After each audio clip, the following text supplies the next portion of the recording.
They ask me where my mind been. All you hear is silence, darkness and rage filling up my eyelids. Alarm clock these days keep coming from these sirens. My spirit ain't as highest, it's been on autopilot. Ride again, tear gas, they was treating us like apes. Scared we would break the chain, we went to shaking on their gate. Crazy how the other day they went to go and attack the state. There wasn't no force on them, they was showing them the way. Not from a place of hate, just tired of the weight. Ain't complaining about my plate, but my utensils ain't so great. So we praying to the heavens that they stop giving us hell. Trying to get it out the mud and we got dirt on our nails. And we never heard the ocean, but we steady catching shells. Behind the wall they got us with no service in ourselves. I shake cause my ancestors need me, so ain't no way to fail. All right, good evening, everyone. Good evening, everyone. All right, I am Maurice Davis. I'm excited to be here with you. I am a part of the political science department here at Clark Atlanta University. I'm very honored to be here. Give it up for Clark Atlanta University. I'm also a partner at the Davis Bozeman Johnson law firm and also a part of the HBCU All Stars LLC. And so very excited that you all are here. Looking forward to a great panel, town hall. So what that means is that we'll pose some questions and then you'll get to ask some questions. Is that cool? I know we have some time constraints, so we're gonna move the program along. But I want to start by first bringing up Dr. Kurt Young. He is the chairman of the political science department here at Clark Atlanta University, and he can tell you how powerful our department is, but it's only powerful because of the students that we have as well as the leadership that we have here with us. Dr. Kurt Young, come on up. And a former Division I athlete as well. Greetings, everyone. It was so wonderful to see everyone here tonight. I want to certainly, let me follow proper protocol. On behalf of our dear President George T. French, we welcome everyone to the campus of Clark Atlanta University. And also on behalf of the chair of our board of trustees, Gregory Morrison, we thank you for being here. I want to connect with Professor Davis, all right, also known as Attorney Davis, Professor Davis, by recognizing our wonderful undergraduates sitting at these two tables. Undergraduates, Department of Political Science in Clark Atlanta University, please be recognized. And then also at the back table, we have a number of our graduate students who are here as well. Indeed. This is an important conversation, and I'll be very brief, Mauli. This is an important conversation, not only because of the subject matter as it relates to HBCUs. Now, let's be clear. We know better than anyone else that there's no secret about the prominence of the HBCU in all walks of the African American life, right? This is an important part. The rest of the world is beginning to remember by seeing the current political climate in general and some of the political leadership certainly connected to our dear vice president, but this isn't new, right? You know, the HBCU tradition is one of the strongest traditions in the Black experience, and certainly by extension, the American experience. But one of the conversations that we have neglected is the impact of the HBCU in the world of sports. Not necessarily only collegiate sports, but also professional sports. And so when you hear our panelists talk about some of these issues this evening, you will really get a grasp of the extent to which we should be having this conversation, because this is us, right? At Clark Atlanta University, we, under President French, we are looking really to reestablish the prowess of CAU's athletic program. So this is timely in that regard as well. And my last point in terms of why the conversation is important, let's be really honest, right? Our athletics have the attention of our young people. They are watching us. As a former athlete, I remember clearly the sense of responsibility that we carry just because of the mere fact that our young people are watching us, right? And so when our experts on this panel have this conversation, they're not just communicating in a closed room, right? They're communicating it to an audience of individuals who will in turn have impact on younger generations. And so you should not just listen and be entertained, certainly leave here with some responsibility, some commitment that you will make to whatever it is and wherever it is that you see as being important. So I'll stop there. Attorney Davis, thank you all so much for joining us again on behalf of the Department of Political Science. Welcome to Clark Atlanta University. Next up, we want to bring up Visionary, a brother who I've known for, I guess, 20 years now, just about. I was a law student at Georgia State University. He was still hooping, coaching, doing his thing, running up and down the court. And he shared something several years ago, a vision that quite frankly, God put on his heart. And I appreciate him being obedient.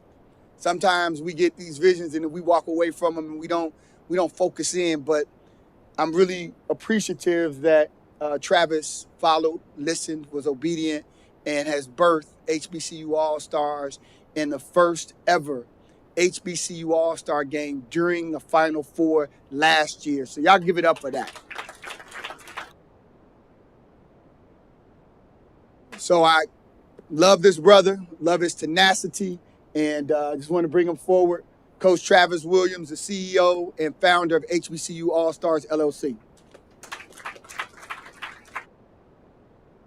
Wow, this is an amazing evening, amazing night. It's a blessing to be in a room filled with love, genuine, just everyone's being authentic. And when it's all said and done, it's about us. And so I think it's important to recognize this moment. Like I said, 3 years ago, God placed this vision in my spirit. And he said, you're not going to coach anymore. He said, this is what you're getting ready to do, something to change the trajectory of our HBCU community. And so he said, you get ready to do something to really send a loud and clear message around the country. And so I've been on both sides. I played at Georgia State University. I coached there. So I've been on both sides, the PWI side.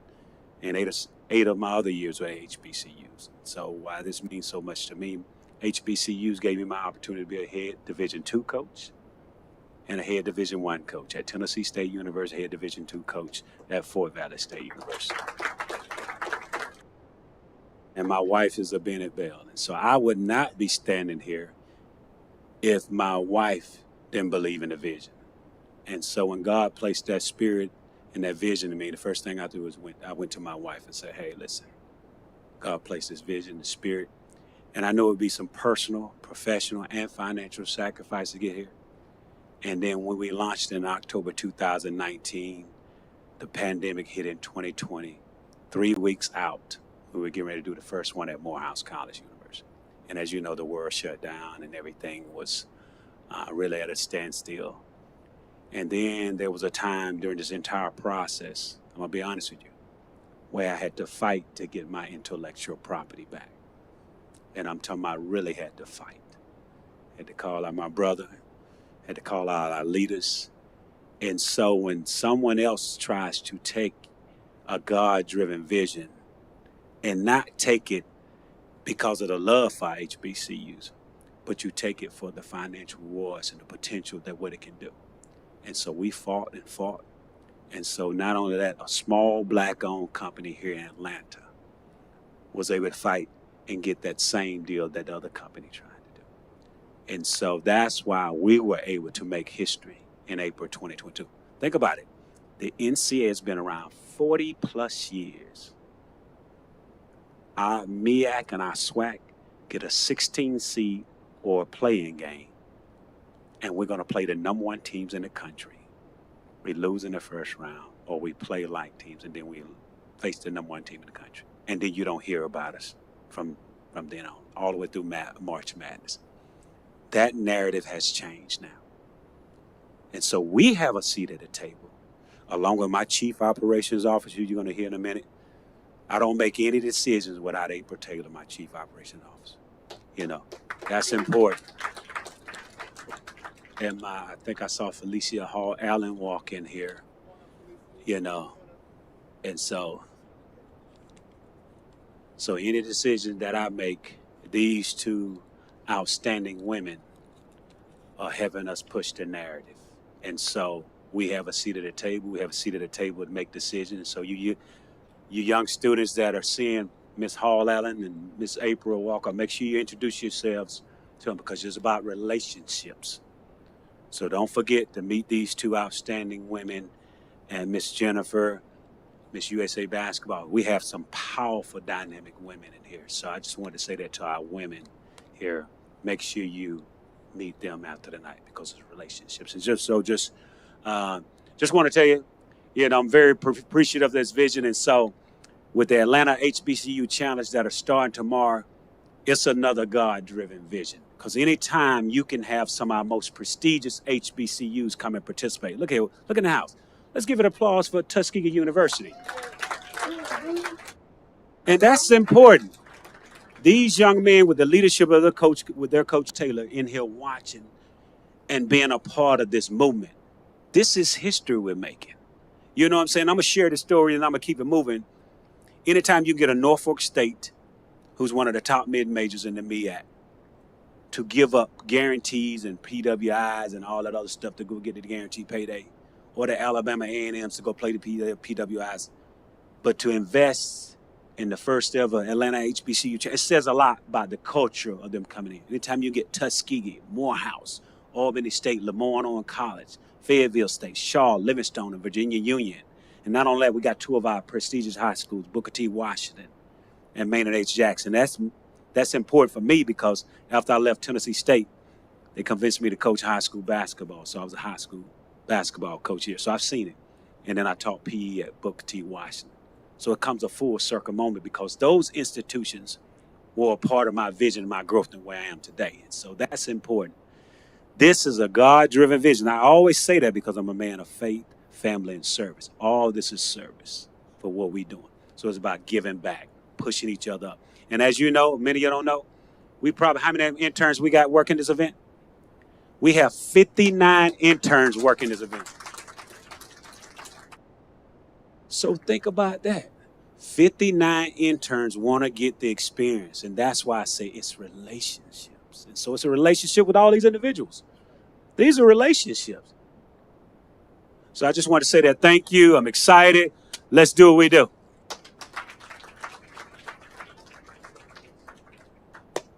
We want to just real quick, before April comes up, I just want one of the players from Tuskegee and coach, just whoever's going to come up. We got Mason Green in the house. Mason, come on up, man. Just introduce yourself. We just want y'all to see how when coach says it's about relationships, you may have to lift the mic up a little bit, man. I was a point guard. So I just wanted Mason to say, greet everybody on behalf of Tuskegee's basketball team. Go ahead, sir, and tell them where you're from. Well, I'm from Ellenwood, Georgia. Ellenwood.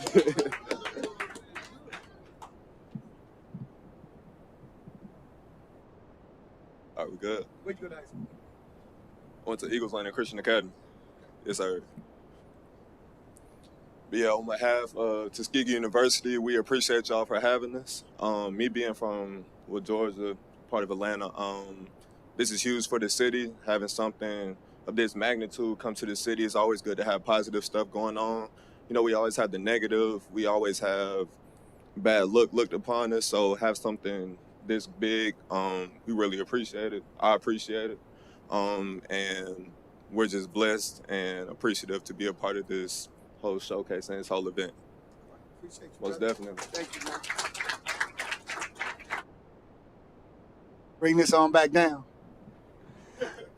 Now, my friend and this sister is a real warrior. She just works and works and works.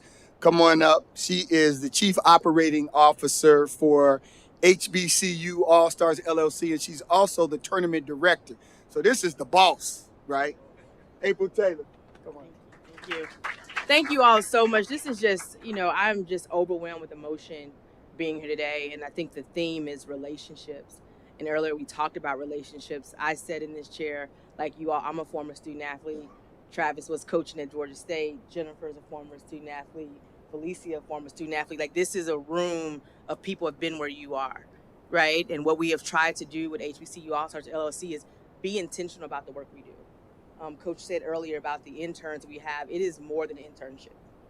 we go above and beyond. And I'm gonna put Jennifer on the spot because she's my best friend, but we're being intentional and saying, hey, I need you to talk to my kids. I send her emails. I need you to get them a job. I need you to find a way to make this happen. Right. So what we're doing has just been really, really amazing. And I'm just really grateful for the young people that are in this room. So whatever you're dreaming, whatever you want to be, like, do it. I think what we're doing for the culture for HBCUs, I don't have the fortune of having graduated from HBCU, but I worked at several, and I love what I learned when I worked there. It's my favorite job that I've had and all the jobs I've had. And it's just been a great time. And what you're going to see at the Atlanta Challenge with these interns, with our sponsors, with some are at this table, are people that want to give back. Like, it is, I'm going to say intentional, and I'm going to say relationships over and over again, because everyone in this room, from me calling Mr. Davis when I need something, from me calling Felicia when I need a client needs an agent and talk to somebody, from me calling Jennifer saying, can you help somebody get in the USA basketball this, from me calling Travis saying, hey, can you call the people at Nike because I'm trying to do a camp. It's relationships, and I want you to use this opportunity for everyone in this room to really use that. Come speak to us, call us, email us. We will return those calls, right? Because we are intentional about this kind of work. All right, so take advantage of this evening, learn, soak it in, and let's champion what we all are trying to do. Thank you. Don't sit down. Bring Jennifer up. Oh, this is wonderful. So I want to bring Jennifer Lynne Williams up.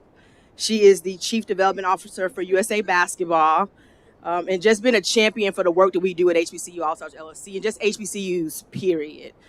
She's a friend, a client. She called me and said, hey, I know you only asked me for this, but I got some shoes. And I was like, oh, okay, let me call Mr. Davis and see if he knows some young men we can give the shoes to. So on behalf of USA Basketball Foundation, she is donating these amazing shoes. There's Chris Paul. I'll let you talk about these amazing shoes that you want to give to the Men Lab. Oh my goodness. Well, thank you all for having me here. When April reached out and told me about the event, and actually Travis talked about it when we were at Summer League, I just knew that USA Basketball Foundation had to be a part of it somehow. And, our CEO is very, very supportive of the initiatives that we're pushing in regards to social responsibility. And I'm a former athletic director. I was the athletic director at Alabama State right up the road.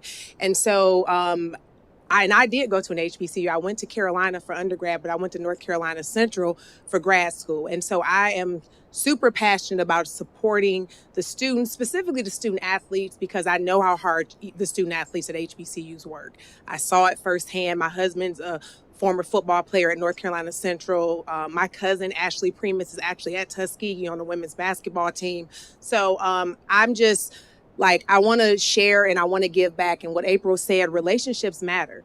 I'm a fundraiser, and that's how I raise money, through relationships and being intentional about how we talk to people about supporting HBCUs or supporting the game of basketball, which we love so much. So I'm going to stop talking because we're going to have this panel, but we had shoes, and I just wanted to give back. This is not the only thing we're going to be contributing toward the tournament, but I'm not a shoe head, so I don't even know what's in here, but there are shoes here. So we're going to make this in-kind donation to the blackmanlab. And so we're just grateful for programs like this where we're really supporting our students in our community. So thank you. And this is Jared Grant, one of our founders from the Black Man Lab. Nice to meet you. Oh, no, my pleasure. Yes. Thank you. Thank you. Thank you. All right. You going to take them? Now, you can't wear those. You no longer hoop. He used to be able to hoop. Everybody can still shoot, right? Even when you can't walk, you can still shoot. I also want to just recognize one of our elected officials is in the room, a graduate of Prairie View A&M, as well as Clark Atlanta University. Commissioner Davis is a commissioner here in Clayton County. We appreciate him being here. One of our legends in the sports game, Mr. Sam Crenshaw, is in the room. Sam, would you stand up, sir? Happy Founders Day to you and all of your brothers. There it is. That was y'all's cue. Y'all better go ahead, like literally. All right. Just trying to get that out of the way, Brother Marshall. All right. I want to bring Tiffany up. Tiffany Williams. Come on up, Tiff. And Tiffany is a graduate student here in the political science department, and she represents UJAMAA. And you want to come on in, let me fix that for you, and we get ready to get started. Come on, introduce yourself.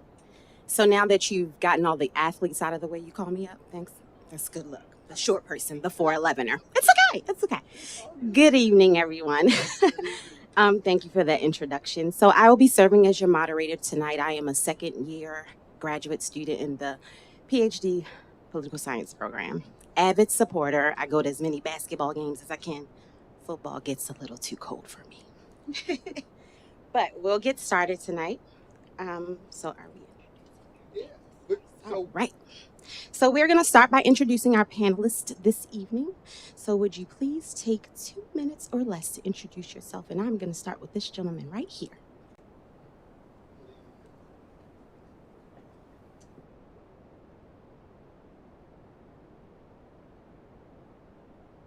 Testing. Can you all hear me? Yes. Good evening, everyone. My name is Maurice Hobson. My day job is that I'm an associate professor of Africana Studies and historian at Georgia State University. However, I do a lot of other things.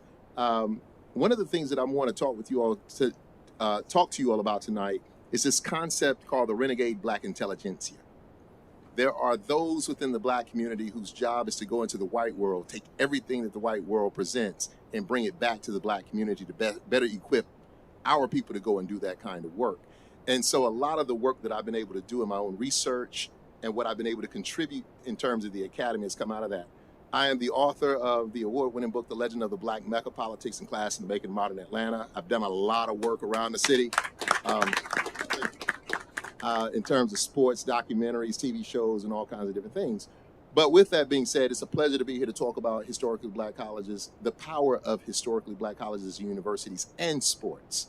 I think that we have to put the emphasis on the HBCUs and sports. So thank you for that. Thank you. And he's from Tuskegee. Tuskegee, TU in Selma. Yeah, that's right. Good evening. I'm Anthony Holloman.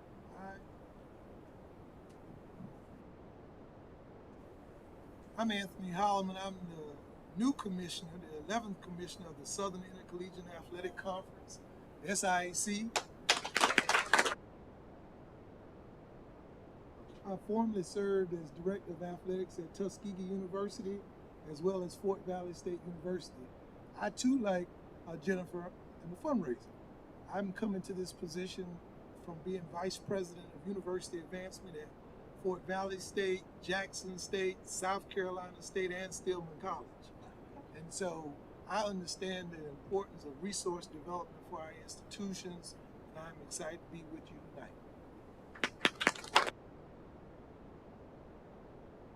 Good afternoon, how y'all doing? Good. I'm probably the loudest one out here. For you all that do not know me, my name is Joseph Arnold. I'm currently serving as the Senior Associate Athletic Director for Compliance at Clark Atlanta University. This is an honor for me, honestly, to be on this panel, to be here at this event. I'm literally standing in between giants in many, many realms because I'm standing to probably the top 5 women in all of athletics, not even the college realm, all of athletics. I'm not going to point them out. But also, this is one of those aha moments for me. It's a full life circle for me because I actually get to share the stage with my mentor and frat brother, who kind of pushed me into this space. So this is actually a great thing. And Dr. Hobson, so he tried to water it down nonetheless. You'll see it.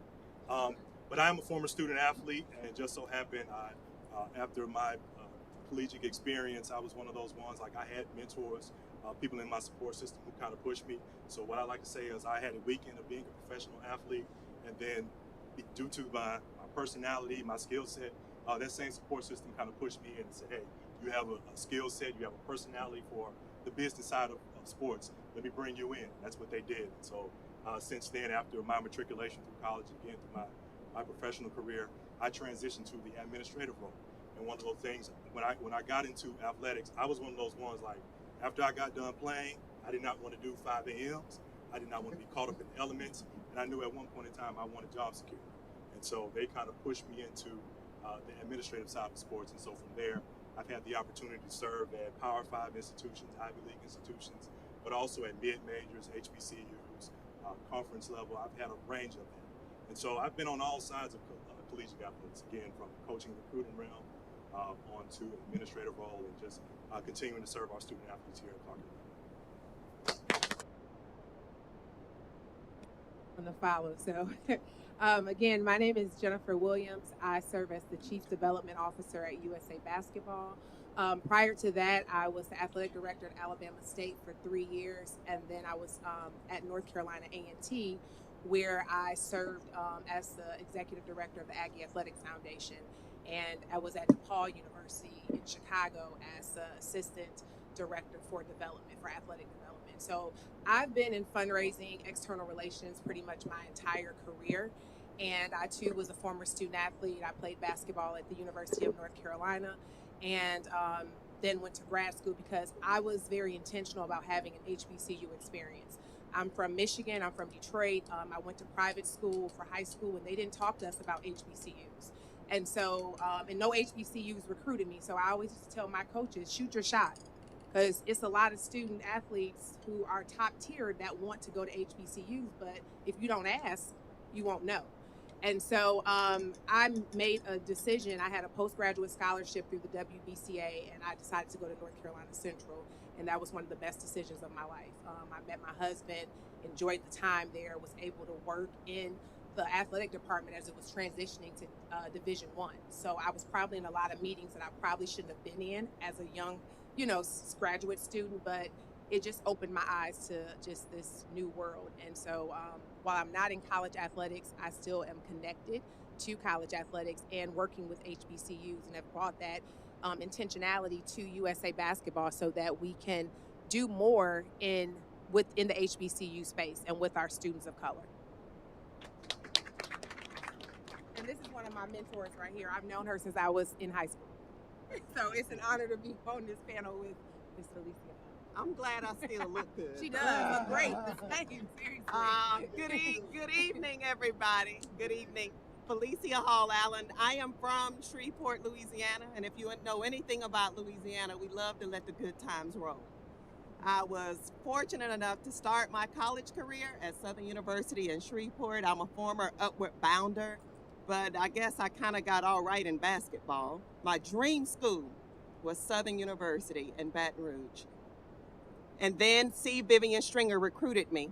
She started her career at Cheney State University and is one of the winningest coaches in all of basketball, inducted into the Hall of Fame with Michael Jordan and David Robinson. And I got to play for her at the University of Iowa. One of the things that I love most about having a coach who understands the legacy of HBCUs and what it means to be one of the few blacks in a position of leadership is that Coach Stringer was the only black coach ranked in the top 10 in the nation when I decided to go to college. And she didn't talk to me about what a Power 5 school could offer me. She talked to me about the possibility of believing in a dream that she had to expose me to more than I had ever been exposed to in my life. I talked about wanting to be an attorney to her, and the conversation was more about who was I going to become when I graduated from the University of Iowa. I think a lot of that came from just having left Cheney State University. 3 Big Ten championships at the University of Iowa, and she made sure that not only did I go to law school at Iowa, a top 25 school, but I went for free. I believe in free. The other thing that was exceptional about that, again, this woman who came from an HBCU understands the legacy of a dream. And Nike had a position that was available, and she said to the people at Nike, you have nobody of color that is not serving in a secretarial role, that is in a leadership position in your basketball sports marketing department for women. So I ended up becoming a manager for women's sports marketing at Nike. My job was the United States to promote and advance girls and women in basketball. So grassroots, high school, college, and I was there when the WNBA got started at Nike. Jennifer is right. Jennifer is one of my former Nike high school All-Americans who I had an opportunity to watch grow. I'm so proud of Jennifer Lynn Williams. Very proud. when you think about kind of like how all of this comes full circle, I'll go back to the dream, because many of you chose an HBCU because you are the product of someone else's dream. And what I will say about that is my dream job was to run a professional sports team. So at 30, I was running, the only person of color and woman running a professional sports team, the WNBA Charlotte Sting. I was lucky. Don Staley was our starting point guard. Charlotte Smith, who hit the only game-winning shot at the University of North Carolina, was on that team. But we don't usually get jobs because they just think we're good. It was the worst job in the WNBA when I got it. My second year in the WNBA, I hired Ann Donovan, a former Olympian, and I consider one of the best people to ever dribble and or shoot a basketball. And we played for the WNBA championship in my second year. The second thing that I would say about that is I was fortunate because when the Hornets moved to New Orleans, I decided that I had gone to school long enough that I could have, I think in that Amistad he say I'd be free. I decided that that law degree, Attorney Davis, afforded me the freedom to hang out my own shingle. Now, I told you, it's all about dreaming, because that's what Southern University sold into me, and a coach who's coming from an HBCU. And with that in mind, I now help other people's dreams come true. I represent over 30 coaches as their sports agent. My husband, Johnny, and I, he's in the back in a nice blue, royal blue jacket. We do professional development for college coaches. We have symposiums referred to as the Step Up. We started the first ever Assistant Coaches Hall of Fame that ESPN runs across its bottom line ticker right now. And I am really excited that the NFL is probably one of our best clients. Troy Vincent, who's second in charge at the NFL. We should give him part of the house that we live in now because he made it possible. But I absolutely love everything that Travis Williams stands for and is all about.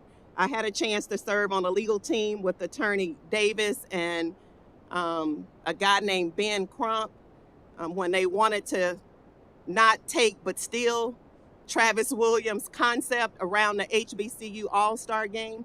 And I mean, Attorney Davis has a lot of pull and influence in this community. I believe that he's one of the sleeping giants and a hidden figure in our country, and I'm just proud to be associated and affiliated with him.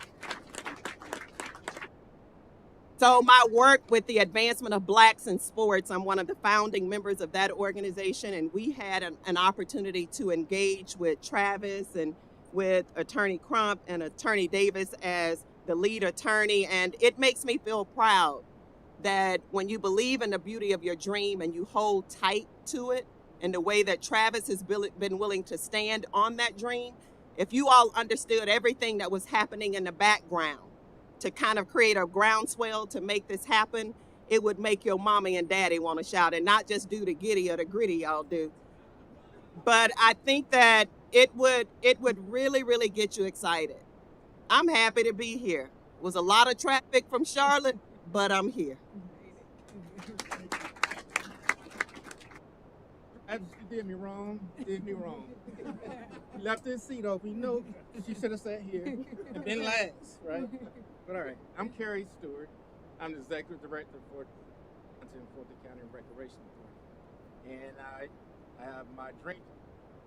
I have an opportunity to combine business, my love for business, and my love for sports. The job affords me the ability to walk into most doors related to sports or recreation in Atlanta. A director or the AD of Clark or Morehouse will probably take my call. Someone like Travis, I've seen an opportunity to what he's doing. I have an opportunity to help him. In my role, we have extra funds that my board can direct to further the mission of sports and recreation in the city of Atlanta and Fulton County. So it's a dream job. Brought me here. I love it. I went to 2 HBCUs, graduate of Howard University undergrad and Clark Atlanta University MBA. High school athlete, all-state football, hung up my cleats. My number one goal as a young 18-year-old that didn't know any better was If I couldn't go to a school that I can turn on the television and see on Saturday afternoon and play football, then I wasn't going to play. But that's changed today because HBCUs are on Saturday on television. So things are different. And I wasn't too smart back then, but I hung up my cleats. I enjoyed Howard, enjoyed Clark, and anything I can do to further support HBCUs in Atlanta, I will do.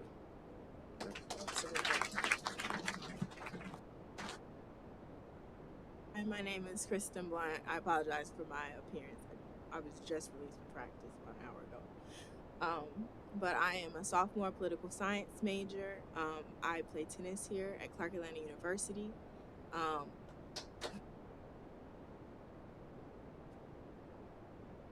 attended a predominantly white school, middle school, and high school, so it was extremely refreshing to come to a HBCU and to experience Black excellence, not only in my classroom, but on the tennis court as well, because tennis is a predominantly white sport as well. So I'm happy to be here.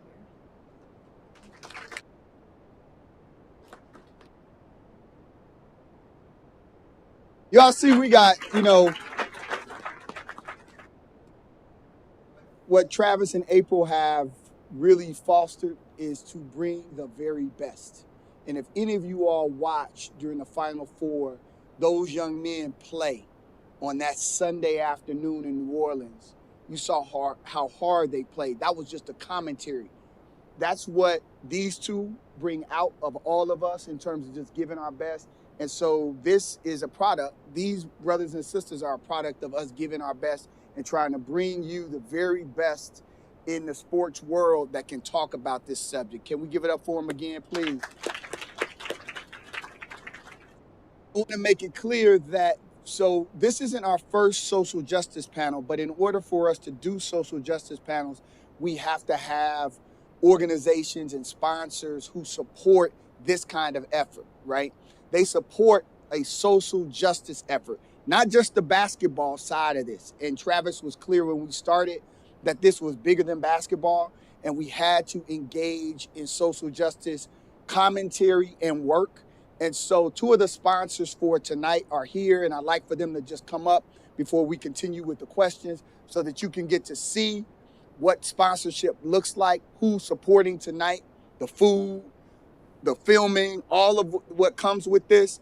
We reached out to organizations who have in their heart this same mission. And so with that, I'd like to bring Georgia Stand Up. Come on up, Georgia Stand Up. And they'll tell you about their organization. Y'all come on up. Good evening. I'm Micah Owens. I am an organizer for Georgia Stand Up. And we are so honored to be here tonight. This is just phenomenal. I mean, everything was great. And so we are here. We have a table in the back. We deal with voting registration and also social justice and dealing with issues and helping people out. And so we also have a sister organization named We Vote, We Win, and we are hiring my students. We are hiring for these next 3 weeks for the runoff, and we are paying $18 an hour. Okay? So if you need a job, come on. If you need a job, come see me at this table. And we would love to have y'all. We do great work. I mean, our CEO, Deborah Scott, she is a alumni of Clark Atlanta. Yes, so we appreciate y'all. Thank you so much for having us here, and we are honored. Thank you. Thank you. And next, I want to bring up my good friend. We grew up playing basketball together on the south side of Chicago. He is now the executive director of the blackmanlab. And I know we have some board members and founders in the room.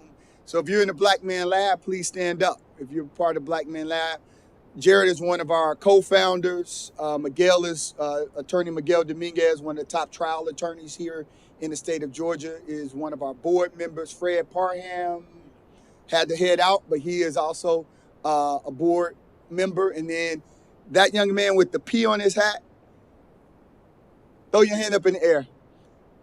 We started blackmanlab with four fathers wanting to connect our sons with other men.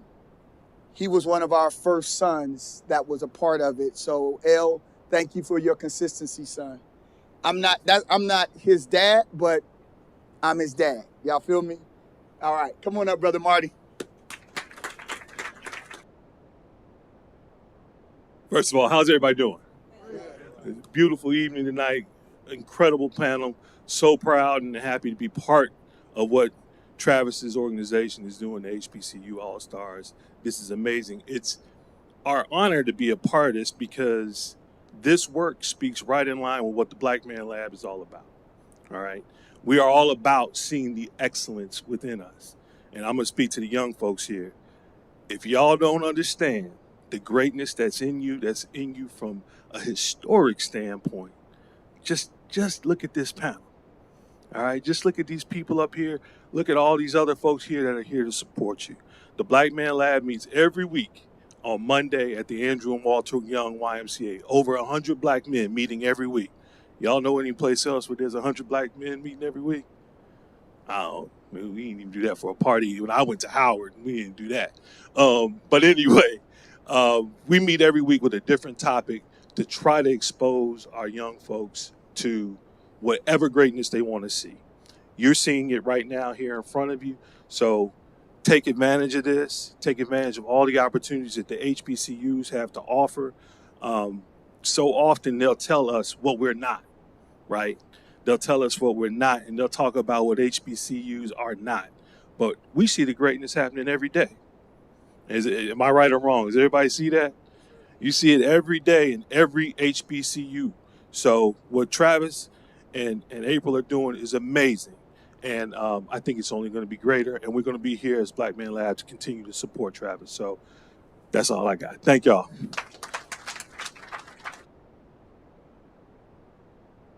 Okay, so let's get started with the discussion this evening. So I'm going to start again. Actually, I'm going to start with student athlete down there at the end. Okay, I'm going to give you the first question.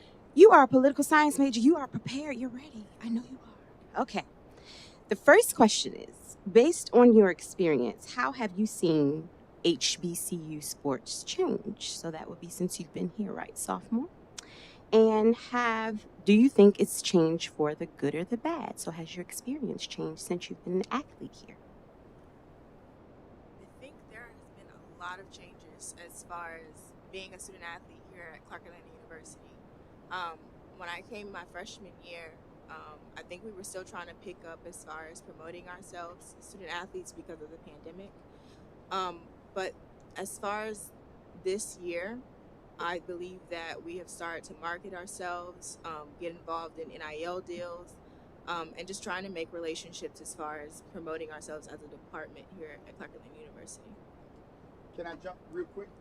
Can you said NIL deals? NIL deals. Lean in, sir. Tell them about NIL deals so that we can all know what an NIL deal is. So NLI, name, image, and likeness. It is essentially you being able to receive pay for your play or compensation based on your athletic skill and athletic ability. So a number of years, institutions have been able to capitalize on student athletes, their namesake and their intellectual property. Well, now after the Bannon case and a number of legislative measures throughout the country, student athletes are able to capitalize on their namesake. And one of the things I will say that, hey, you as a student athlete, you as a student, whomever you are your own brand. You are your own identity. You are your own trademark. Your namesake is your intellectual property. You can get paid off of that, and you should get paid off of that. The HBCUs have to be reminded and recognize that their power and their strength in their intellectual property. And as we move into the next years and the next decades ahead, you have to be reminded of your intellectual property and capitalize that. Like, we created this, we built this. Everything was founded off of everything that we've done. And if everything was built on us and predicated on us as far as education, edutainment, politics, it can definitely be done so as far as sports. I'm sorry. No, we know that's an area of expertise for you. So our panelists next on the end. Yes, did anyone else want to take that question? Have you seen a change in HBCU sports, and if so, is it for the good or the bad?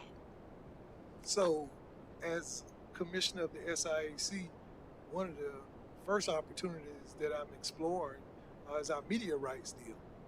The HBCUs in the SIAC lead the nation in attendance for 15 consecutive years with football. We have the largest shoe contract with Nike of any Division II conference in the country. We also have the largest media rights deal. And so that makes us very marketable. And so I'm having conversations now with HBCU Go, which is Byron Allen's network, Black College Sports Network, Paramount, Amazon, because they're interested in our content. You know, for our ESPN deal, they televise 21 football games and they televise our conference tournament. But our goal and my goal is to make sure that all of my student athletes have a student experience where their parents can see them on TV. So we're looking at our Olympic sports and how we can better leverage our opportunities and what we have to offer. And so one of the things that people are interested in is our institutions like Tuskegee, like Morehouse, who have brand recognition. And so, you know, when you talk about NIL deals for our student athletes, you have to be conscious of what you put on social media because it follows you. And so we just want our student athletes to have a great experience. I think it's changed for the better. I think it's still evolving. We have responsibilities, myself, your campus presidents, your athletic directors, to put you in the best positions to be successful. Thank you. I don't know about you, but even when I was a kid, I played to win. And one of the things that I am most excited about relative to the change is that HBCUs are winning games and they're winning money games. That means you talk about pay for play. They pay me to come and play them, hoping that it's an easy win. Well, as a result of the transfer portal and as a result of HBCUs receiving so much more attention, just recently, this is something that probably would not have ever happened, but the Pac-12 signed a deal with the SWAC, and they decided to compete against each other. And I'm really excited to say that Southern University defeated Arizona State University. I'm also excited about the fact that Alcorn State recently defeated Wichita State, who was a Final Four team a few years ago. And on the women's side, Jackson State defeated Texas Tech. All monumental, in my opinion, when you start to talk about what this all looks like. So what else has changed? Now you have these white student athletes going to HBCU campuses when all they ever did was bus or fly us to them. And now as a result of this challenge, we are flying and busing them to us. And I heard that Prairie View played a game and they brought one of the Pac-12 schools down and they did a campus tour of Prairie View. I heard that the students at this historically white college got so excited about what they saw and the history. One of the things that they learned about Prairie View, Commissioner, is that in the back of the campus is a gravesite of former slaves. One of the reasons why they do not allow students to walk on the grass at Prairie View is because they don't want anybody walking on top of their ancestors. Because they want to be able to protect that legacy and the heritage and the history. See, these students at this historically white college or university would have never known that, but for the Pac-12 SWAC challenge. And so I think that that is one of the things that have changed. It's this word that Aretha Franklin made popular from Detroit, respect. And I think that that's what we're receiving now, Miss April Taylor. You better stand up and tell it. Hey.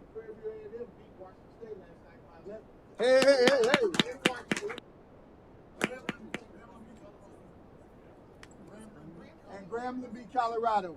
All right. So come on. They call that winning. Yeah, but can I add real quick? So I think what to me kind of triggered this change was the death of George Floyd. I remember when I was athletic director, that really hit a lot of my student athletes hard. And being at Alabama State, we've always been on the forefront of expressing ourselves, of marching. And so our students wanted to protest. And I just told them, hey, just be mindful, go out there, but be safe. Be safe.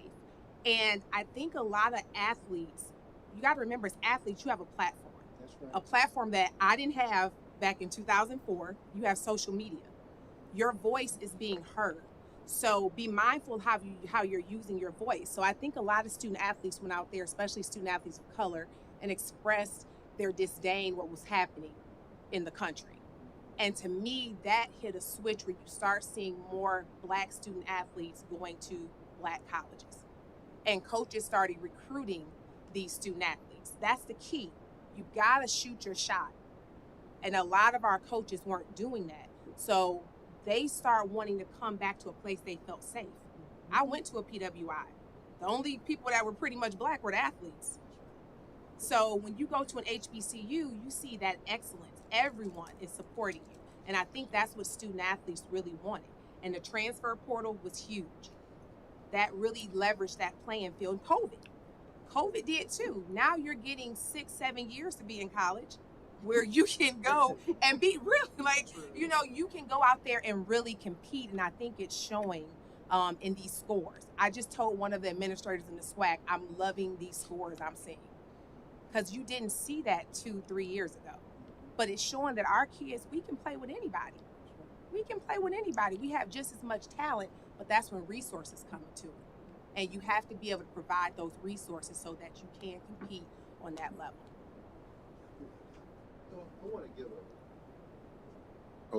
there it is.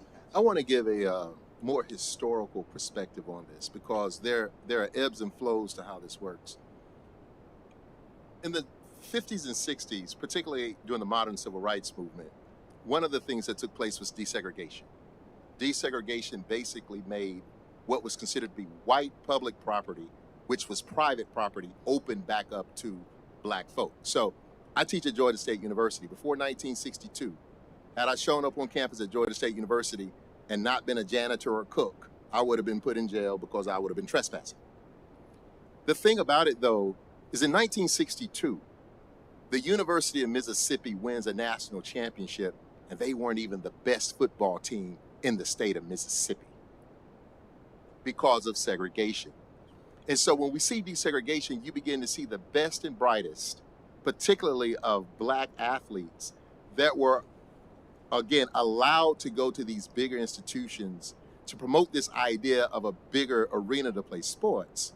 But the problem is that's all you were getting is the sports platform. You weren't getting all of the wraparound services. Now, I want to give you this perspective because of this. In the early to mid 1990s, when I was in high school, I was a 4-star athlete coming out of the state of Alabama my junior year. Coach Eddie Robinson came to my parents' house of Grambling, came to my parents' house. Bronski Towns came to my parents' house. Houston Markham came to my parents' house in Selma, Alabama. And I remember when Eddie Robinson came to my house, I remember my dad, who was the most non-athletic person in the world, acted like he wanted to suit up and play for the Grambling Tigers. And my father was my mother and father are both proud alums of Jackson State University. I love. I grew up on the campus doing all kinds of things. But this is what I remember about Coach Robinson. He said, I had one job, one wife, and one mission. And he told my mother and father, he said, give me your boy. I'm going to make sure he's taken care of because I see his full humanity. That's what our HBCUs have been able to do over time. And the thing is that those that know, we know that that's always been the case, but now the rest of the world is understanding this. And one of the things about the mainstream America, white America, we just call them what it is oftentimes they feel like that it didn't exist until they discovered it. We're helping them to understand that this has always been here. And so what we're beginning to see is the reverse of what is called the Black brain drain. Whereas you got young men and women who can go to campus, and at Tuskegee, they can hear the band play ball and parlay, and they can, have a good time, and the alumni cheer them on.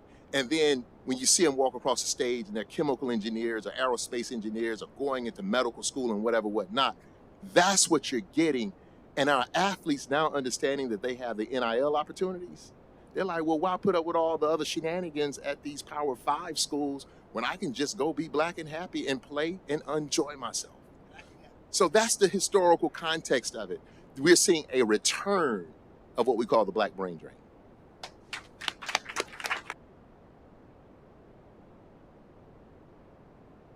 Jen, what are some of the ways HBCU sports impact the university culture and the black community in general that are often overlooked?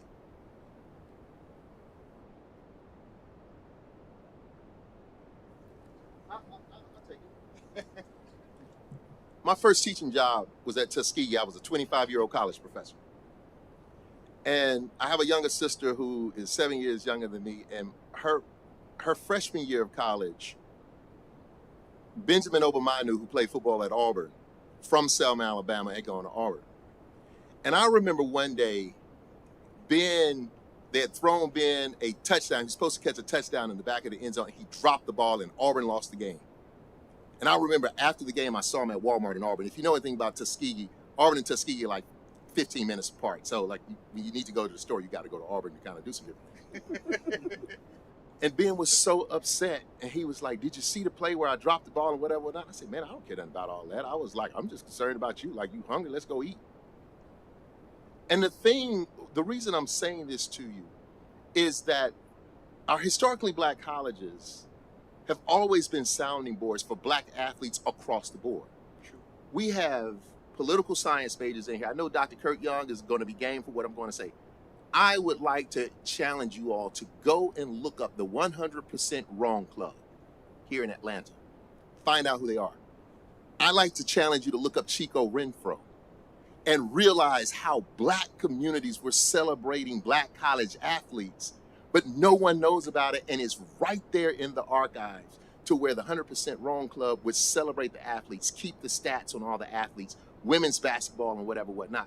What I'm saying is that the community right over here in Vine City, English Avenue, Cascade, whatnot, they paid attention to what was going on because, see, this is the thing. There's some of us who are bred and built to be competitive. And when you set foot on that HBCU campus, it's not frowned upon, oftentimes like it's frowned upon in the mainstream. When you're black and you're strong, they consider you to be a problem. Well, at the HBCU, they expect you to be black and strong.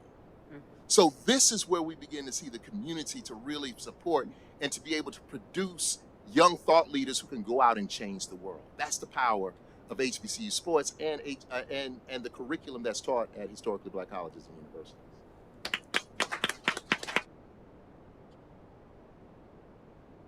Did anyone else want to give feedback on that question? So one of the things I would say, having been a student athlete at Johnson C. Smith, a Division II school in Charlotte, North Carolina, you can be the big man on campus as far as, the best player on your team. But if you're not a Kappa, Omega, Delta, you don't have that cachet. And so athletics at our school play a very important role, but it's in context. And I think that's something that helps our student athletes be humble, because they understand they still got to go to class, and there's no, exceptions because, you play for a Power 5 school and all we want you to do is play ball. We want you to graduate. And so that's the first thing that people are going to hold you accountable for, is doing your work, being accountable to yourself and your parents and your family. And so I think that's one of the things that HBCUs does for athletics, athletes. We have priorities. We make sure you understand what you're here for. And so, when I went to school, I went to Johnson C. Smith, and we were not very good. But I had a great time being a student athlete because I got to play sports, which is something that I like to do. I got my education paid for. I pledged. I was the president of the Fellowship of Christian Athletes. I had a great all-around experience, and I think that's one of the things that our student athletes have, a great all-around experience. Can I add real quick? Yeah, go ahead, I agree with you about the well-roundedness, but I will say, and maybe this may be an unpopular opinion, I do think more HBCUs need to look at athletics as being the front porch of an institution. You know, I saw it directly when I worked at North Carolina A&T. We end up on the men's basketball side, our first year, we end up playing Liberty in the play-in game, which we talked about. They put us in that play-in game, and we beat them. And our mascot was on USA Today, which goes all over. That's branding we can't pay for. And when we did a case study after the tournament, we had so many clicks to our website just from that exposure. And it's nothing to take away from the academic side of the house, but it's been case studies done that when your athletics teams perform well, and we can look at Jackson State, the I love, when your athletic teams perform well, enrollment goes up. Absolutely. And I do think that more HBCUs need to be intentional and put the egos beside and pour into their athletic department, because at the end of the day, it's going to increase enrollment and get more programs and grants that's going to come into the institution. Because the time is now, right now. All these organizations and corporations are giving money to HBCUs, regardless of if they're being, you know, it's from the heart or if they're doing it for show. They are giving money, but they're going to give to programs that have been consistent with leadership and those that are brand recognized. So Tuskegee has a very strong brand from an academic side, tradition, athletics. They're looking to give to those, to Morehouse, to Clark. Those schools are brand recognition, but we have to realize that athletics is the front porch, and that is going to help the entire university. I would say,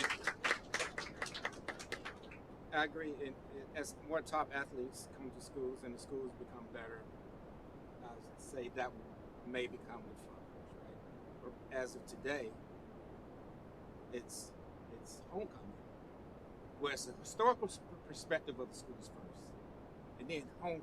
And homecoming only is homecoming because it's an athletic event. So that athletic event gives us this great homecoming. All the HBCUs, that advertisement is really, really what brings a lot of people to the schools. Yeah. I just wanted to share this, and then we want to open it up. I played basketball at the Naval Academy, and I just want to talk about the importance of HBCUs to Black culture, right? And for me, Howard was my safe space. We would drive 50 to get to, we were playing against Coach. He was at University of Richmond, but we would drive 50 to get to Howard because it was a safe space. And so we can't ever lose focus on HBCUs remaining safe spaces for Black people who are just in the community. Like, if I could just get to campus, I could get what I need to revive my spirit, because outside of campus, it's so hellacious in terms of this system of white supremacy beating you down. You just need to come to get a camp. Some folks go to homecoming just so they can make it for another year of dealing in corporate America. And so I just want to put that perspective out there and just recognize it as a much broader importance to all of us and to our culture as a people, and not just to HBCU graduates or students, but it really impacts our whole. When HBCUs win, we all win. And that's how we all feel every day. So I just want to share that. Go ahead. And I would also like to add that I don't think that HBCUs realize how much of an impact they have as far as making us feel human as far as student athletes. I think most times student athletes that are Black are seen as just a number, just a quantity. And when we come to HBCUs, we're not disposed if students were injured, or we're not disposed if we're showing signs of mental illness, even though that is a stigma in our community that we need to fix. But I think, you know, as far as creating that safe space as a Black student athlete is very important, and I think we don't understand how important that is, how much of an impact that was after the pandemic and seeing Breonna Taylor, George Floyd. Because that was part of the reason of why I came to Clark Atlanta University. My mind was set on PWI D1 playing tennis. But after those events, I had to have a conversation with myself and say, do I want to go to a school where I'm seen as just a number? And when social injustices happen, they're not going to care about me. They're not going to care about my feelings. But if I go to an HBCU, they'll understand where I'm coming from. They'll understand the pain and the hurt that I saw on TV. So I think we don't understand how much of an impact that was. If I may, one of the things I do want to say is the world is now seeing that HBCUs aren't just a struggle story. We're more than homecoming. We're more than fried chicken Wednesday. We're more than fish Fridays. We have an economic impact and an economic imprint that stretches vast and far and beyond what a lot of people don't remember. There was a story, yes, during the era of segregation, desegregation, but there are so many things that are going on now. You know, social media has its impact. Our students, our student athletes, they're able to control their narrative right now. And one of the biggest things in HBCUs now have to recognize and continue to do so, that we must tell our story, because if we don't, someone else will. That's why a lot of institutions are, those money games are, they want to give us the crumbs. We don't have to take the crumbs, i.e. hence why this weekend is so important with this classic. Those institutions could have played money games. They could have gotten beaten up, bruised up, whatever the case may be. They even could have gotten certain exposure to certain things. Okay, cool. But the economic impact and just being in a space where the black and brown people are around them is more uplifting, is more impactful than any financial dollars can do. And so one of the things we talk about, the trends of HBCUs as we move forward, the idea is we have to remember who we are, control who we are, and push the narrative forward. I remember being at the SIAC office at one point in time where we talk about Monty Coleman and the number of those coaches at the time. There were more Hall of Fame, Super Bowl champion coaches in the SWAC than there were in the entire Power 5 group. Wow. That's a narrative that a lot of people don't even know. You have two Hall of Famers who were best friends and roommates, i.e. Robert Brazile and Walter Payton. That is a narrative that no one else can tell. That was that era, but there are so many individuals now that can tell their story and do that now and build upon that now. So I challenge us to do so. Of course, we have certain challenges. We may not have the best facilities. We don't have the bells and whistles that some other institutions that may have, but that's okay. We don't have to have a Power 5 culture. We have HBCU culture. We have Black folks culture. And that is, you can't put a price on that.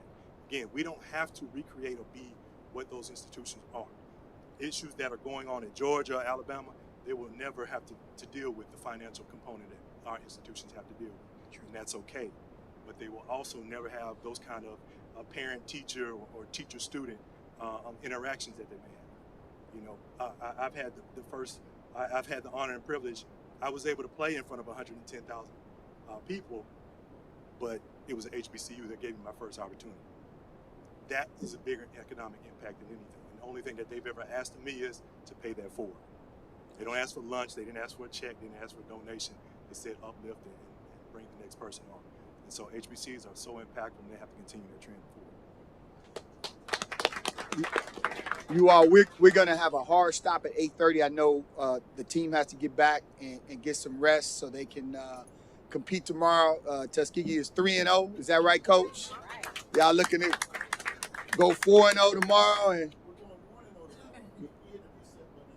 after every game. That's a 0-0. That's a real coach there, boy. Hey, we appreciate you guys. I know y'all have to head out. Let's give it up for Tuskegee men's basketball team. Coach Benji Taylor. We're going to open it up for questions. We want to let them slide out, and we want to open it up for questions real quick because we really want you to engage this beautiful panel. All right, y'all going to have to go out quiet now. Go ahead, just slide on out like you in church. Just put your finger up and go. So we're going to move the mic around.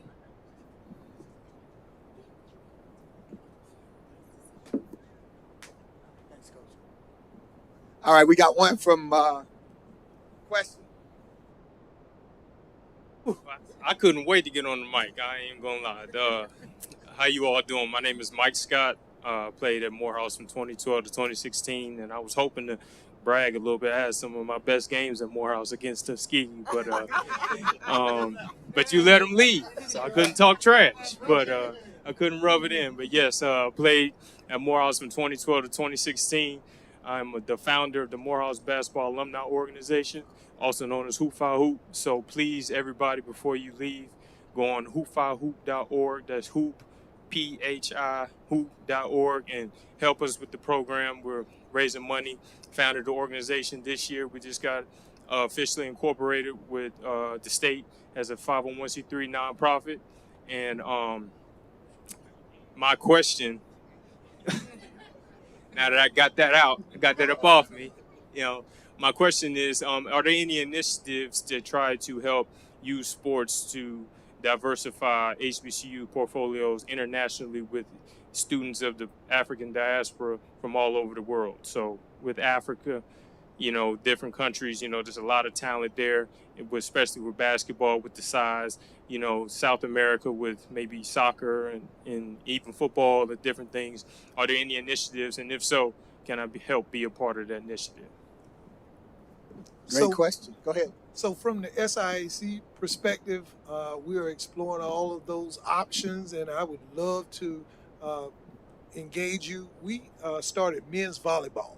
That's the second fastest growing sport for boys in the country.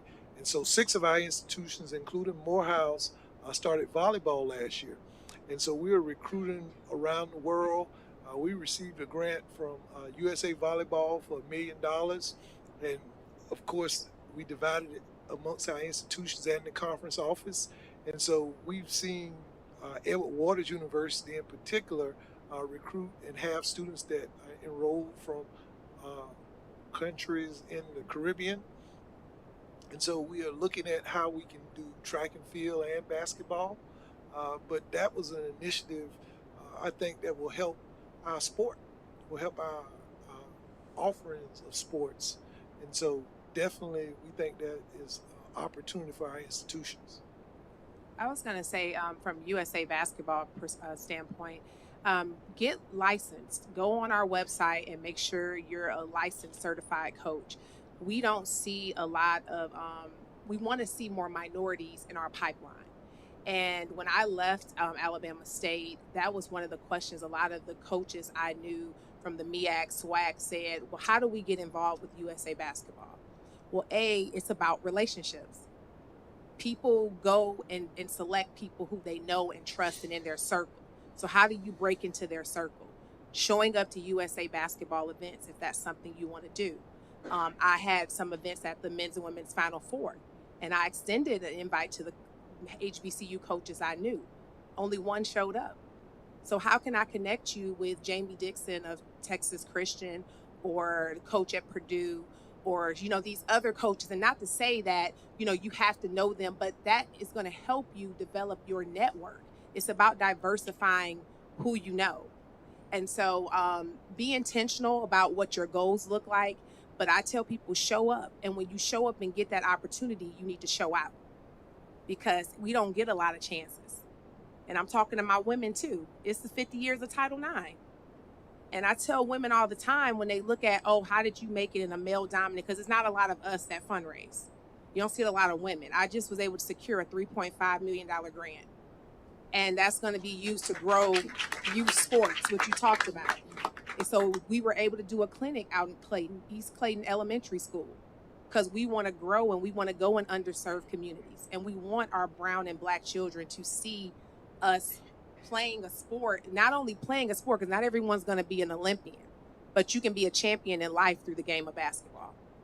And that's what we want to showcase. So I want to give you my card, because I was going to say you need to be a fundraiser where you came up here and did that spill about your alumni group you signed up, but definitely stay connected and just make sure, you know, you're being intentional about who you're connecting with. I would also jump in and share that the Atlanta Hawks are not far from here. The NBA has a program called Basketball Beyond Borders. And for the WNBA as well as for the NBA, they are always looking for coaches, always looking for coaches. I would start with the Hawks as well as with the Atlanta Dream and figure out where those opportunities lie. And if I could kind of figure out how to get in. The other thing is almost all of the people running community relations and those player development programs are people of color, because they know we do well with each other. So I would be intentional about reaching out and just seeing what's possible. I mean, the question starts with, hey, what's possible? I'm interested in basketball beyond borders. How can I engage? And I would just like to add, for you students that are here, I commend you for being here tonight. I was in a meeting with Troy Vincent with the other HBCU commissioners in August, and they were talking about some of their internship programs, and they had 10 interns, and 8 were either from Howard or Spelman or Morehouse. And the reality of it is we have 104 HBCUs. So we need students from all HBCUs to apply for these opportunities. And so we're pushing the athletic directors, people on your campus to make those opportunities known, because there are talent everywhere. And there are opportunities that are being afforded to our students, but we have to apply and be in the game to have a chance to get selected. Can I add one more thing? This is a plug. So I just started the Torch Leadership and Sport Mentor Program, and we look at minority students from minority serving institutions. And this is our first year, and I have a cohort of 8 where I pair them with my executive leadership team at USA Basketball to be mentored, because we want to create a pipeline. But again, I didn't have a lot of D2 HBCUs apply or NAIA. Everything was SWAC or MEAC or the Big South, now A&T. So I want to make sure that we're putting that out there. It's open for juniors, seniors, and graduate students. And the application will go live June of 2023. So go to usabasketball.org, subscribe, and you'll get information, because I want to make sure that we are getting the best people to apply. This is how you get those opportunities. We do a lot where we hire interns and they become full-time members of USA Basketball. So when you're talking about breaking in the door, you got to apply. And then get your LinkedIn profiles together. That's something I told my student athletes when we went through COVID. Get off Twitter, get off Snapchat, what else y'all on? TikToks, all them dances, get off all that. Go build up your LinkedIn page, because it's a lot of recruiters on LinkedIn, guys. Like, I'm telling you, I'm blown away by some of the stuff I get sent. So I know they're looking for talent, but you got to apply yourself. 2 more internship opportunities. 2 more internship opportunities. I was an NCAA intern. That NCAA program, when I say they blow the doors off for you, they treat you like royalty. You get to go on a free visit on 1 or 2 different campuses. You meet all of the people in that NCAA corporate office, and many of them don't stay there, but they end up finding themselves as conference commissioners, and or like Jackie McWilliams, who is a conference commissioner for the CIAA. Then you also have opportunities, because many of them also become athletic administrators. The networking there is real, and they pay you for this internship at the NCAA. The other internship I'll tell you about with basketball in particular, the John McClendon internship program that a white man, because all white people ain't bad. Make sure you get that on tape. A white man named John Calipari, who recruits a lot of black athletes who go to the NBA. He was the person who actually initiated this program that the NABC, who is one of the partners for the HBCU All Stars, initiated. How about this? Their fellows and the kids who are part of that cohort, they're getting real jobs. Like one of the young ladies who was at the University of Kentucky, I know for a fact she got a job at Cal Berkeley. Then they talked about one that got a job with just, the jobs that they are getting as a result of being connected to this are real, and they are paid. And if you are affiliated with an HBCU, based on how HBCU brand status has elevated, your chances of getting one of those internships just got better.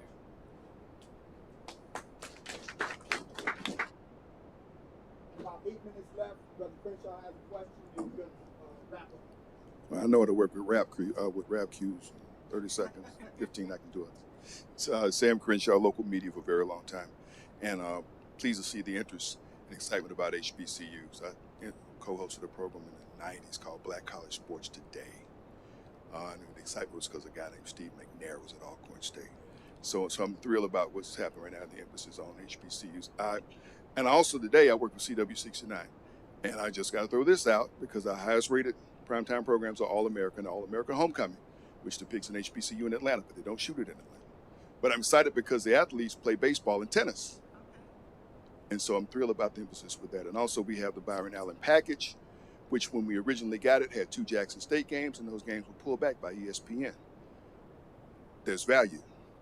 There's incredible value. I looked up and said, what happened to those games? We were supposed to show Jackson State homecoming. ESPN pulled those games back. And you talk about what made the difference. You know, George Floyd, obviously. But also that spring that HBCUs played. They were the only game in town. People turned their TV on and they saw Jackson State, and it became like a reality TV show, and ESPN won't let it go. They also saw something else. They saw that stadium at Alabama State. And I was going to say they saw Alabama State beat Jackson State too. They saw that, but they saw that incredible facility that's not supposed to be at a HBCU. We're not supposed to have stadiums that nice. So that's the whole thing I'm talking about. This thing is incredible. But what you brought out tonight is the thing with basketball. And we mentioned Deion Sanders, because that was the name. He's the elephant in the room, and nobody mentioned his name here tonight. You know, he's making everybody look and think. And some folks are hating and whatnot, but whatever he's making you look and getting respect. My thing is this. We talked about basketball, and it takes so few players to accomplish what people want to accomplish as far as being competitive. We just talked about what SWAC is doing. Should basketball be the sport that we put our emphasis on?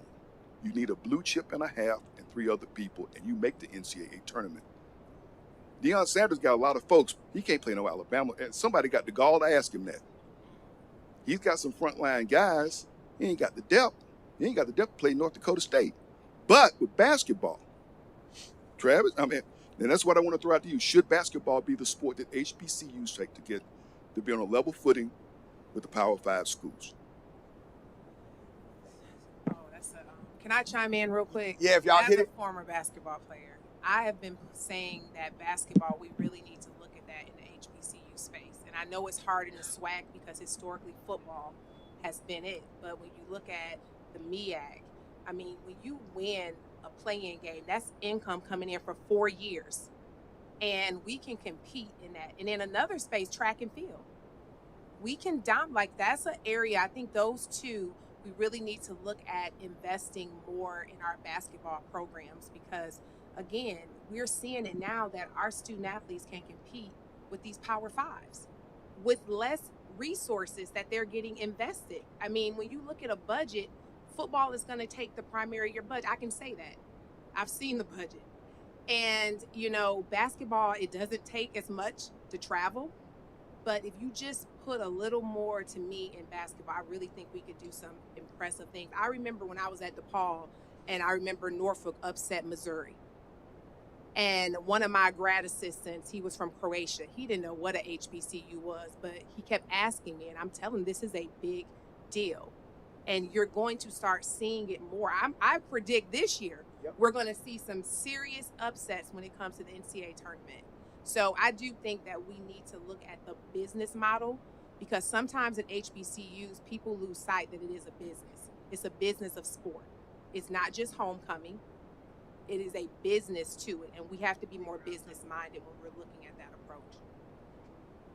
I think to Jennifer's point as it relates to basketball, here's my challenge with it. There are going to be a lot of mediocre teams from the Big Ten that advance to the NCAA tournament. There'll be a lot of mediocre teams from the ACC that advance. A lot of mediocre teams from the Big 12 that advance. But only 2. I don't care how good the teams are in the SWAC and the MEAC. The system is in place. And I don't care how good, we're going to get a 15 or 16 seed. Unless we start beating these Power 5 schools consistently. And it's a numbers game. So that means that if you get a 15 or 16, you have to do what Shaka Smart did when he was in a play-in game. And he went from a play-in game, Shaka Smart, you know he black by the name. Shaka Smart was at VCU, and he went from a play-in game to the Final Four. But be really clear about this. The moment you do that, now every historically white college in America now wants Shaka Smart. The Deion factor. They're now talking about Deion in conversations that Deion's name was not mentioned in before. The only reason why Deion is in the SWAC is because he couldn't get one of those other jobs. How do you know, Felicia? Because where did he choose to go to college? It wasn't the SWAC. But I appreciate the fact that he has elevated the attention that is on the SWAC. But the moment these black coaches do well, you best believe that somebody's going to want to pay. Dion even said in a very politically correct way, are you going to stay at Alcorn? He said, well, for the moment, I'm where my feet are planted. But I'm entertaining any opportunities that come, any opportunities that come my way. He'd be crazy. He said, I'd be crazy not to. I got a family to support. I think I'm saying that to say this. We talk about resources.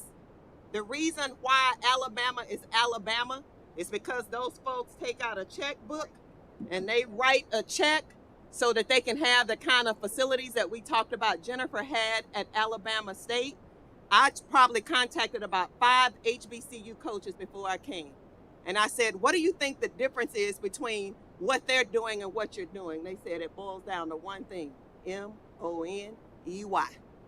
The difference is their alumni and those people in that communities, they will write checks to make a little girl, a girls basketball player, I understand, who was being recruited by many black head coaches, chose to go to a coach that was not black. You know why? Because the NIL deal they put on the table was $200,000. And then the parents also get some kickback on some of this stuff. And then at black schools, y'all can't even get cost of attendance. Now, when you don't have money and people start putting scholarship opportunities in front of you and they can offer you cost of attendance, if I've never had nothing, guess where I'm signing? So now I think that becomes very, very real. And so when you start looking at the leadership, Commissioner, I think that the grants that we are receiving, I think that it is outstanding. But here's the truth of the matter.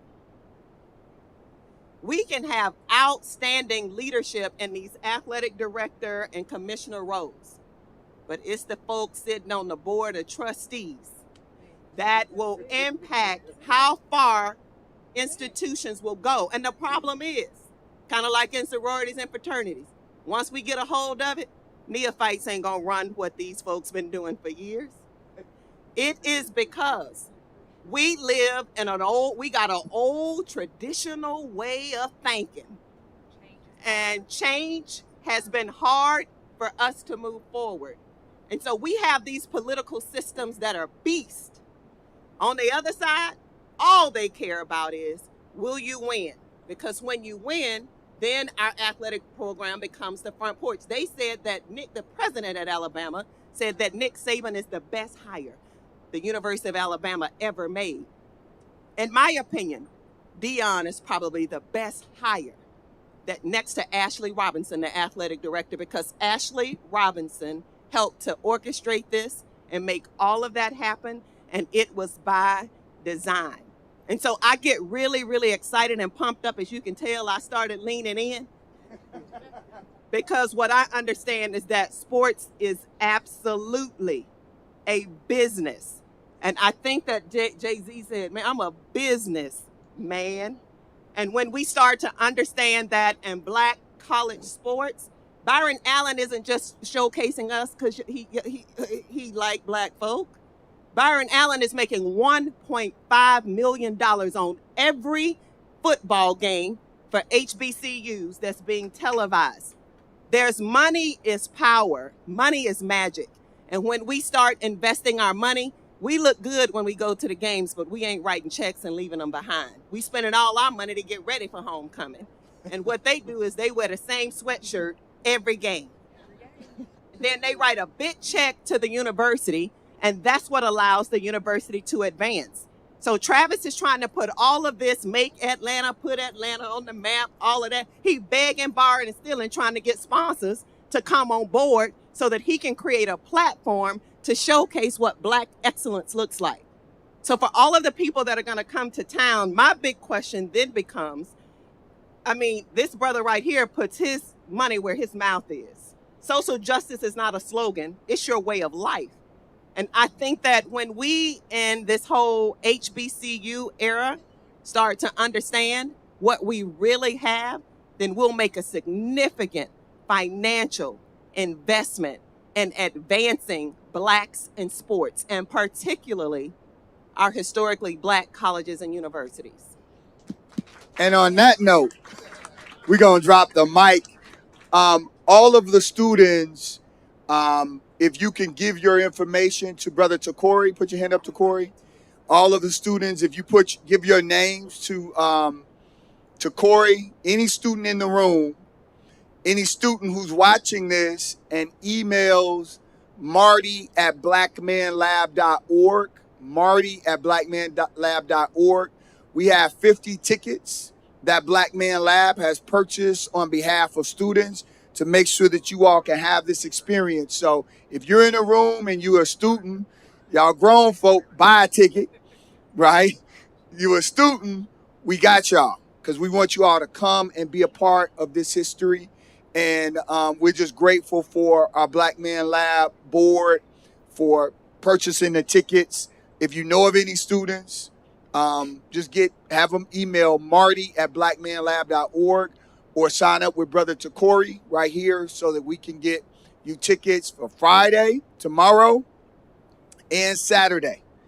All right. Can everybody stand up real quick? Come on up, April. Can everybody stand up?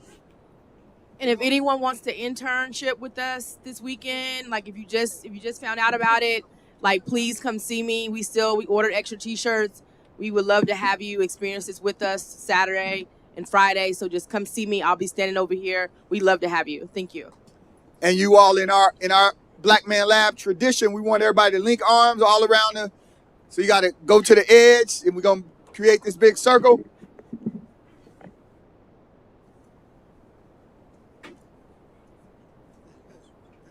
Also want to make sure we shout out Alpha Kappa Alpha Sorority Incorporated. Yeah, you left that out. Don't do that. Come on in. Can y'all connect over there? Y'all looking a little. All right.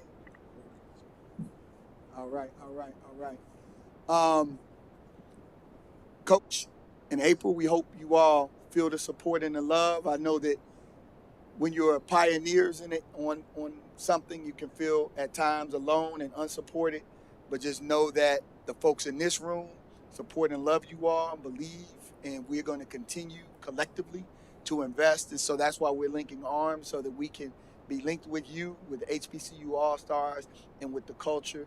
So we love you guys. And Brother Marty, you want to close this out without a mic? I am a link in this chain, and it won't break here. I am a link in this chain, and it won't break here. We are links in this chain, and we won't break here. Ashe. All right, thank y'all. Can we get our students to come up and take a picture with our panel? Students, can y'all come up? Panel, please don't leave. Come on, stay up here. Can we get a picture with you guys? Come on. Trav, can we get you in here? Come on, commish. All right, turn around this way, y'all, so we get a picture real quick.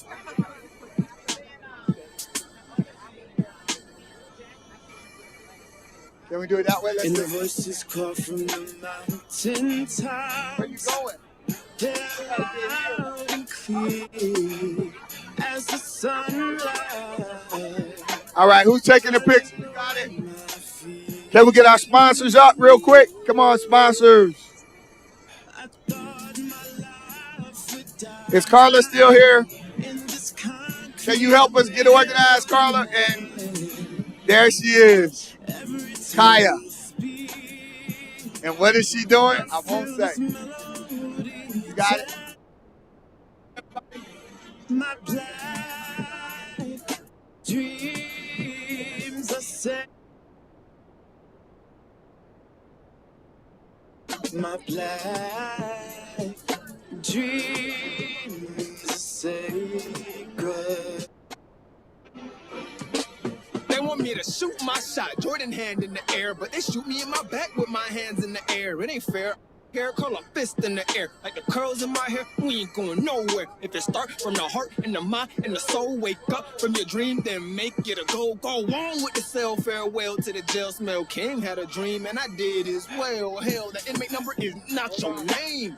They are not the same. Queen, we need you to boost your self-esteem. We need you to dream. Black queen and she reigns, never call her a name. Yeah, she's blessed by the gods, her ancestors gave her game. There would be nothing without her, she's a catalyst for change. Word to my mama and Jerry, I'ma link up in this chain. My blood. Thank you.